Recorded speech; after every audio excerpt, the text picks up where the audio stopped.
All right. My name is Matthew King. I'm here to present my poem for you titled A Bantu Boy. But first and foremost, how are y'all doing today? Good. So, have any of y'all been to an open mic night or a poetry event or anything like that before? Okay. So, if you like something, you can snap. Let me hear y'all snap. Nice. If you really like something, you can clap. Let me hear you clap. Beautiful. We also got some call outs you can do. So if you feel something, if I say something, you feel it in your soul, you can say, Let me hear you say, on 3. 1, 2, 3. Beautiful. If you get excited, if you feel something, you can say, yeah. Let me hear you say, yeah on 3. 1, 2, 3. Yeah. Oh, yes. And if you really feeling something, if you're like, man, that could have been no better, I loved it, you can say, get nasty. But you gotta say with your chest, you gotta get that in there, all right? Let me hear you say, get nasty on 3. 1, 2, 3. Get nasty. Beautiful. All right, I think we are ready. All right, this is titled A Bantu Boy. African. American. What does that mean?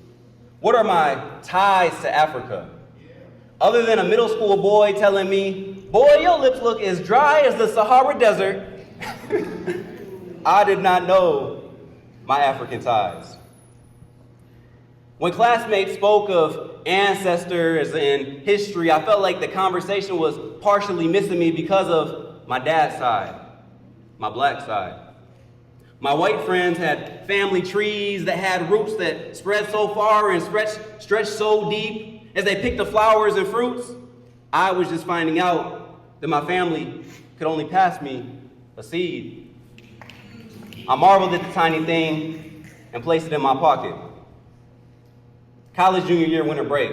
I was on a beach vacation in Florida speaking to a mother's friend. Mrs. S said, I think we have family there too. What's your last name? I answered, King. She said, no way. We have King in our family name too. What a small world. I felt shame. I had potentially met the family that forced my ancestors to change their last name. It hurt. What did it mean? To be born a king, but know my American family members were not people, but just things. Property, tools. I pulled that seed out of my pocket. I wondered if I was a fool. I teared up, wiped my eyes, and said to myself, although not a tree, this seed was passed to me, so I will hold on and place it back in my pocket. Whitewashed, I fell for the trick. You see, this is a strategy to distort our history, to bend and twist the branches of our family stories until the limbs snap and break. The miseducation brought shame. Millions of black identities flattened into a 2-dimensional plane. Or a 5-letter word, slave. I pulled my seed out of my pocket. I clutched it and felt a million personalities begin to course through my veins. I placed it back in my pocket. I found that this miseducation wasn't unique to me. In class, I heard how the white powers that be sat in the conference of Berlin of 1885 with a pair of scissors, a map of Africa, and a sign that read, no Africans allowed. Haphazardly cut up the continent to countries, streamlining colonization. This practice in relation to the paintbrush the Federal Housing Association used to paint red lines throughout our American communities. Both practices breaking up our unity, or how they whitewash the pharaohs in our history books, stripping away the bronze skin and coarse hair. The same strategies used if you take a look at MSU, washed away the MRC, washed away affirmative action, washed away the Office of Inclusive Engagement, tried to wash us away and punish us for having a reaction. No wonder we all confused and think our ancestors' stories are political views. I pulled out my seed. I noticed the caked in dirt to its shell and smiled.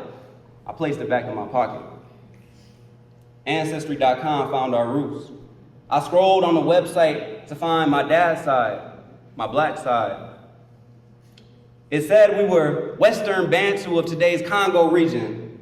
I could trace my bloodline back to the motherland. Standing ankle deep in the Atlantic, I gazed southeast across an entire ocean of time. My Bantu cousins were waving back at me. I smiled and held up my seed. They smiled back, jumping and splashing with glee. I waved goodbye and placed it back in my pocket.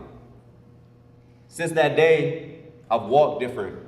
My body steady as the baobab trees of Botswana. My soul grounded as the chiseled churches of Ethiopia. My blood flowing as freely as the Nile flows north. My words thunderous as Zambia and Zimbabwe's Victoria Falls. My mind focused on Ubuntu.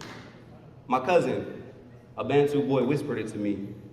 He said, "It is our ancestry, the foundation that makes up you and me, not only the branches of our family tree, but the threads of nature, friendship, and community. This woven with our history is Ubuntu.